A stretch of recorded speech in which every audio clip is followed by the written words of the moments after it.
Hello, यहाँहरूलाई आज मैले यो कमोड टोयलेट कसरी प्रयोग गर्ने सन्दर्भमा मैले थोरै चेतनामूलक प्रस्तुति गर्छु। विशेष गरेर अहिले यङस्टरहरूमै पनि यो कमोड टोयलेटको बारेमा त्यति जानकारी रहेको पाइएन। त्यसो भए हुनाले यो अलिकति चेतना आवश्यक छ भन्ने देखेँ मैले। खास गरी नेपालका ग्रामीण क्षेत्र र सहरी क्षेत्रमा पनि एसियन टोयलेटहरूको प्रचलन छ। तथापि अहिले चाहिँ नयाँ घरहरू जहाँ निर्माण भइरहेका छन् त्यहाँ र विशेष गरेर सहरी क्षेत्रका होटलहरूमा यो कमोड टोयलेटहरू चाहिँ प्रचुर मात्रामा पाइन्छन्। त्यहाँ चाहिँ यो कमोड टोयलेट प्रयोग गर्न सुरुमा थाहा नहुन्जेलसम्म चाहिँ अलिकति अलमलमा पर्ने भएको हुँदा र त्यस्तो समस्या म स्वयंले पनि भोगेको हुँदा यो चेतनामूलक भिडियो बनाउन मलाई चाहिँ आवश्यक लागेकोले म आज एउटा सानो क्लिप बनाउँदैछु। मलाई लाग्छ यहाँहरूलाई पनि यो फाइदै होला भन्ने लाग्छ। कृपया मैले आफै युज गर्ने टोयलेटमा जाउँ र तपाईँहरूलाई म त्यो बारेमा जानकारी गराउँछु। कृपया आउनुहोस्। स्विच अन अनि त्यसपछि यहाँ एउटा चप्पल हुन्छ टोयलेटमा, चप्पल लगाउँछौँ, भिजाउँछौँ। यो मेरो आफ्नै टोयलेट हो। अनि यहाँ विशेष गरेर यो कमोडवाला टोयलेट चाहिँ यो किसिमको हुन्छ। यहाँ चाहिँ प्लस बटन हुन्छ अनि यहाँ चाहिँ यो वाटर कन्टेनर हो, यहाँ पानी जम्मा हुन्छ। यो ढक्कन भइहाल्यो, यो ढक्कन हो। योभन्दा मुनि एउटा सिट हुन्छ।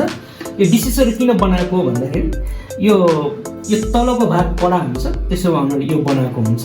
र यो चाहिँ बस्दाखेरि अरू बेला यसरी रहन्छ र यो बस्दाखेरि चाहिँ ठ्याक्कै यसरी राख्ने र यो माथि बस्यो भने एकदमै सजिलो हुन्छ। र विशेष गरेर यो डेभलप कन्ट्री जहाँ जापान, अमेरिका होइन, युरोपतिर होइन, डेभलप कन्ट्रीमा के हुन्छ भने यो पनि अलिकति त्यो तातो चिसो बनाएको हुन्छ, इलेक्ट्रिक बनाएको हुन्छ। अनि सफा गर्ने त्यो स्प्रिङहरू पनि तल राखेको हुन्छ। तर हाम्रो सन्दर्भमा यो छैन। त्यही पनि यो कमोड टोयलेट प्रयोग गर्न निकै समस्या भइरहेको देखिन्छ। विशेष गरेर जसले चाहिँ एसियन टोयलेटहरू प्रयोग गर्दै आइरहेका छौँ उहाँको लागि। अनि यो प्रयोग कसरी गर्ने त भन्ने सन्दर्भमा यो लेडिजहरूले प्रायः जसो यो राखेर नै त्यो पिसाब वा दिसाब दुवै गर्दाखेरि यो तल राखेर नै गर्नुहुन्छ। तर पुरुषहरूले चाहिँ पिसाब फेर्दाखेरि चाहिँ यो माथि उठाउनु पर्छ। यो राख्दा राख्दै पिसाब फेर्यो भने यहाँ पिसाब खस्छ र रड्डी हुन्छ, फोहोर हुने भएको कारणले त्यो चाहिँ राम्रो हुँदैन।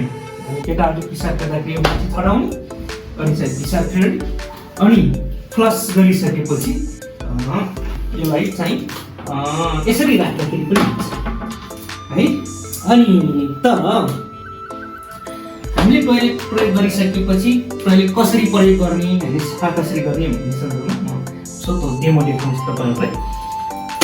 यसरी राख्ने अनि म यसरी बस्छौँ हामी टोयलेट त्यसरी एकदम बडो आरामसँग बस्नुपर्छ। आरामसँग बस्ने, मजासँग आफूले कति टाइम लिने हो मजासँग टाइम लिने।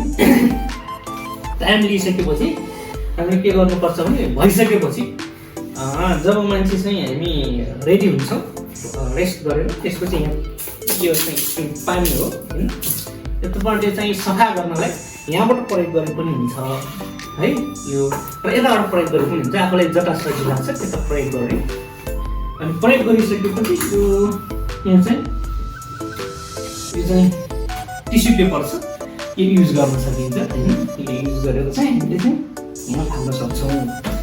अनि अर्को कुरो चाहिँ तपाईँहरूले चाहिँ मैले महत्त्वपूर्ण कुरा के भने प्रायः जस्तो पब्लिक टोयलेटहरूमा होइन, फ्यामिलीभन्दा बाहिरको अथवा ऊहरू आउँदाखेरि होइन, हामीले चाहिँ धेरै मान्छेले प्रयोग गर्नु पर्दाखेरि हामीले यसलाई चाहिँ सफा गर्न सक्छौँ। हामीले चाहिँ विशेष गरेर सेनिटाइजरहरू अथवा यो मैले डिटोल पानी प्रयोग गर्दैछु, यसरी डिटोल प्रयोग गर्न सक्छौँ। यसो गरेर यसलाई चाहिँ सफा गर्न सकिन्छ। यो मजासँग सफा गर्ने, यो सफा हुन्छ नि। यो सफा गरिसकेपछि एकदम सफा हुन्छ। अनि यसलाई चाहिँ डिसइन्फेक्ट बनाउनु पर्छ। अनि यसलाई डिलिट गरिसकेपछि यो राख्नुपर्छ। यो गर्दाखेरि त्यो कसैको चाहिँ इचिङ होइन सम्बन्धी प्रब्लमहरू हुनसक्छ छालामा, त्यो सर्भ होइन। यो भइसक्यो। यहाँ दुईवटा बटन छ, मैले तपाईँको अगाडि पनि डेमो देखाएँ होइन। त्यस पिसाब मात्रै फेर्ने हो भने यो मात्रै गर्दा हुन्छ होइन, जति सकिन्छ त्यति हुन्छ होइन। अनि पिसाब गरिसकेपछि चाहिँ तपाईँले यो दुइटै फ्लस गर्दाखेरि हुन्छ, दुइटै या ठुलो बटन ठुलो मात्र राख्दाखेरि पनि पुरै फ्लस हुन्छ होइन यसरी। अनि त्यो सफा हुन्छ, यस्तै सफा क्लिन हुन्छ। अनि हामीले चाहिँ यसरी प्रयोग गर्न सक्छौँ। यो कतिपय अवस्थामा मैले देखेको जस्तै हामीले चाहिँ म आफै पनि नेपालतिर होइन जाँदाखेरि पनि यस्तो कम्प्लिट प्रयोग गर्नु नसकेर के गर्थ्यौँ भने हामी पनि यो सिटमा बसेर है यो दुईवटा सिटको खुट्टा यसरी राखेर होइन यसरी खुट्टा राखेर भाँचिन सक्छ नि त। त्यो चाहिँ गर्नु हुँदैन, पदार्थ पनि गर्नु हुँदैन होइन।